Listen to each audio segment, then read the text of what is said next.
Bismillahirrahmanirrahim. Assalamualaikum warahmatullahi wabarakatuh.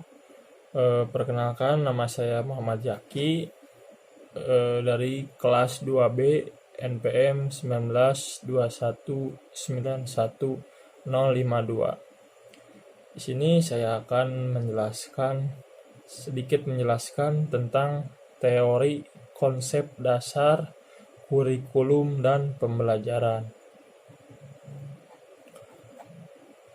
Pendidikan yang terjadi dalam lingkungan sekolah sering disebut dengan pendidikan formal, sebab sudah memiliki rancangan pendidikan berupa kurikulum tertulis yang tersusun secara sistematis, jelas, dan terperinci.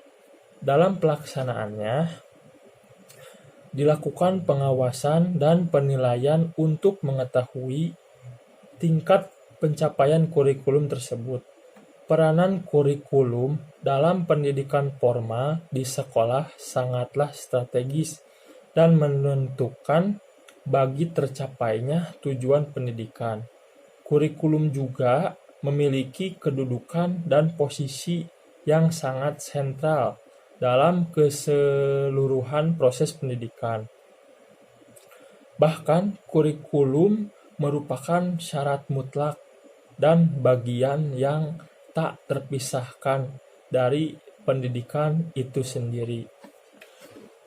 Kurikulum merupakan alat yang penting bagi pendidikan karena pendidikan dan kurikulum saling berkaitan.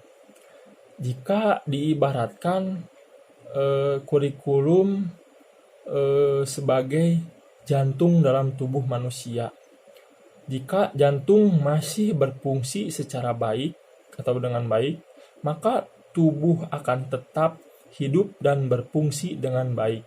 Begitu pula dengan kurikulum dan pendidikan.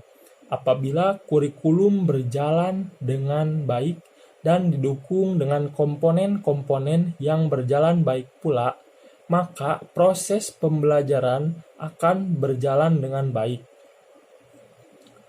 dan menghasilkan peserta didik yang baik pula. Kurikulum juga akan berubah secara terus-menerus dan berkelanjutan.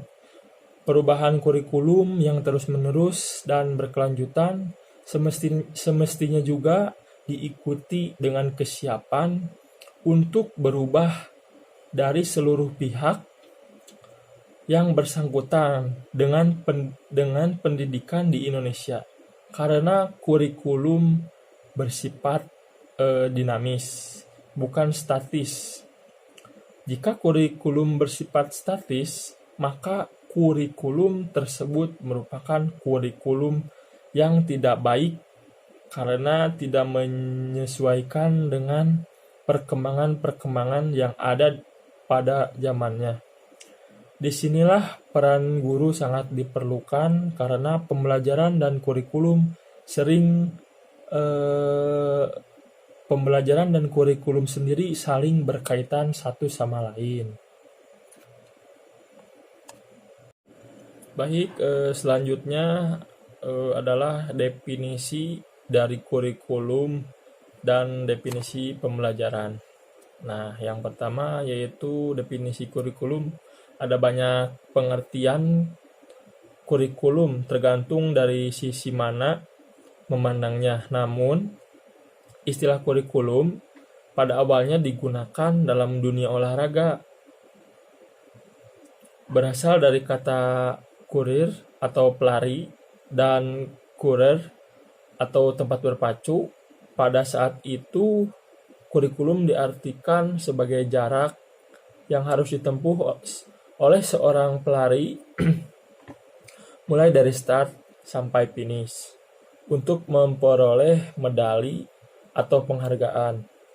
Kemudian pengertian tersebut diterapkan dalam dunia pendidikan menjadi sejumlah mata pelajaran atau subjek yang harus ditempuh oleh seorang siswa dari awal sampai akhir program pelajaran untuk memperoleh ijazah.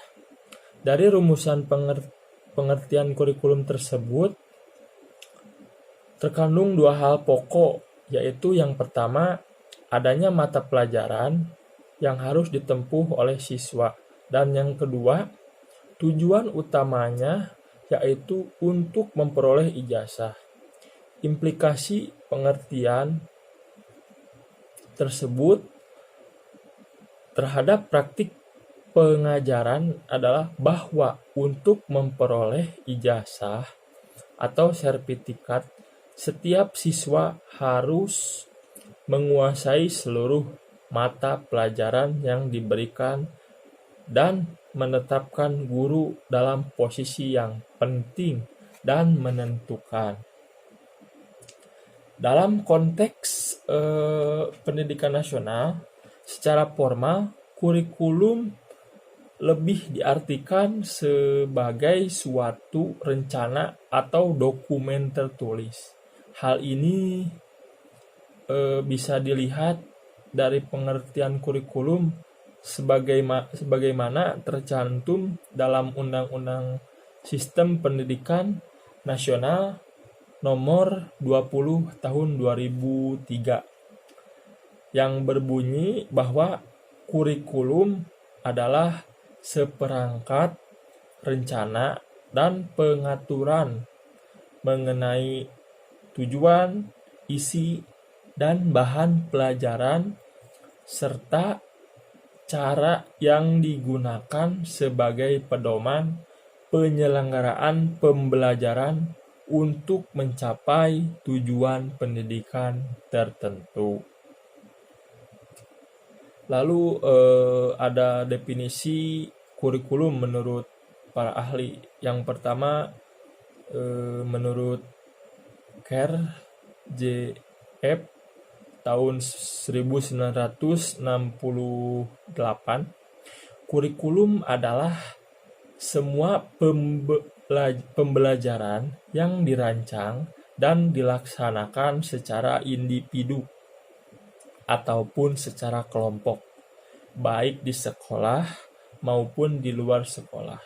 Yang kedua, menurut Inlow tahun 1966, kurikulum adalah usaha menyeluruh yang dirancang oleh pihak sekolah untuk membimbing murid memperoleh hasil pembelajaran yang sudah ditentukan. Lalu yang kedua yaitu ada definisi pembelajaran. Definisi pembelajaran ini adalah kegiatan guru atau dosen menciptakan situasi agar siswa atau mahasiswa belajar.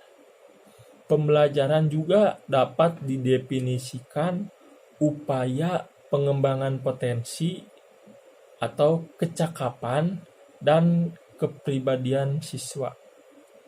Definisi menurut para ahli, menurut Warsita, pembelajaran adalah suatu usaha yang membuat peserta didik belajar atau suatu kegiatan untuk membelajarkan peserta didik. Lalu dalam Undang-Undang Nomor 20 Tahun 2003 tentang Sisdiknas pasal 1 ayat 20, pembelajaran adalah proses interaksi peserta didik dengan pendidikan dan sumber belajar pada suatu lingkungan belajar.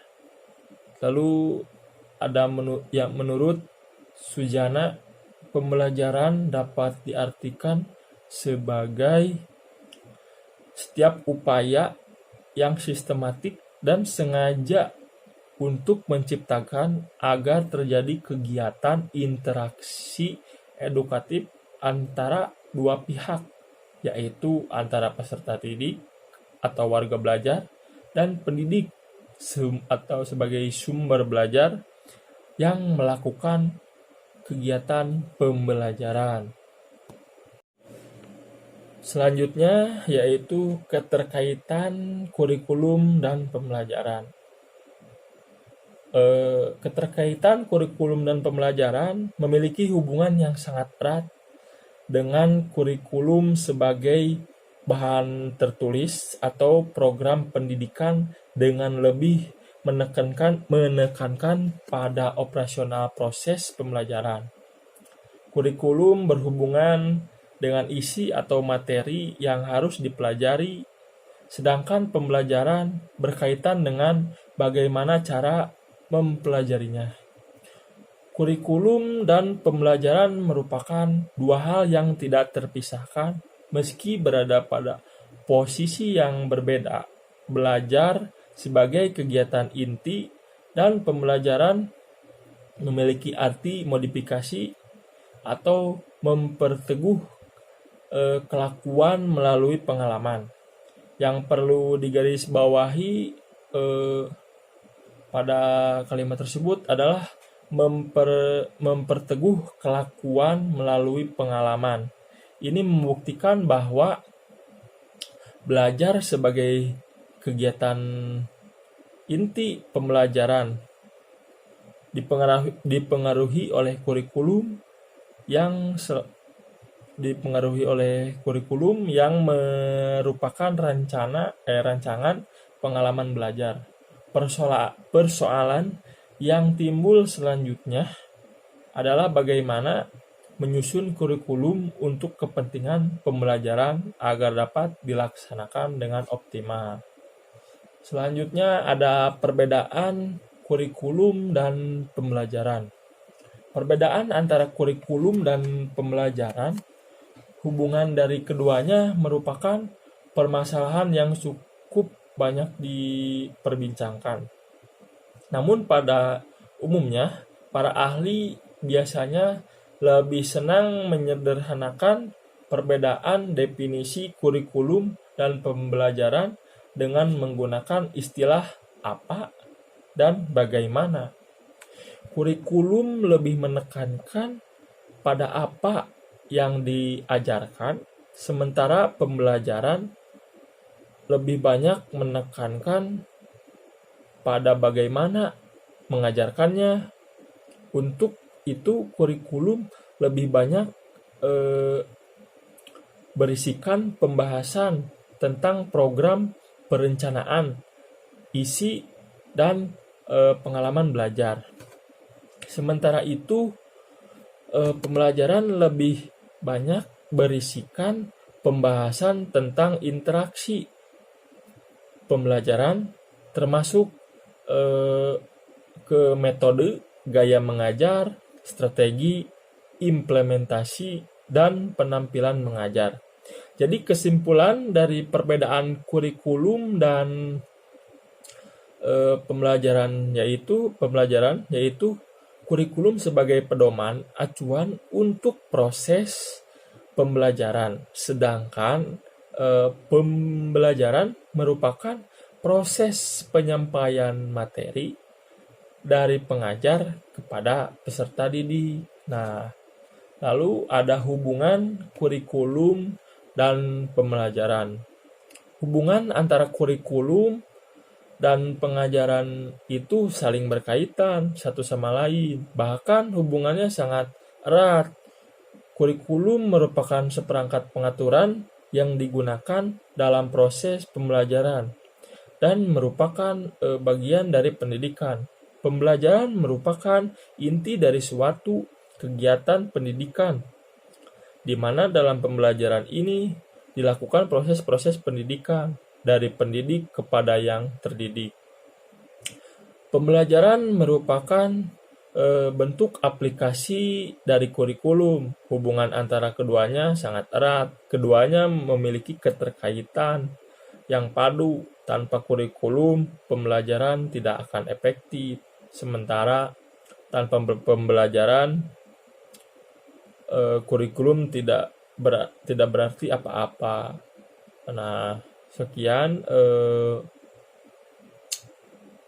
yang dapat saya sampaikan. Mohon maaf apabila banyak kekurangan. Billahi taufiq wal hidayah. Wassalamualaikum warahmatullahi wabarakatuh.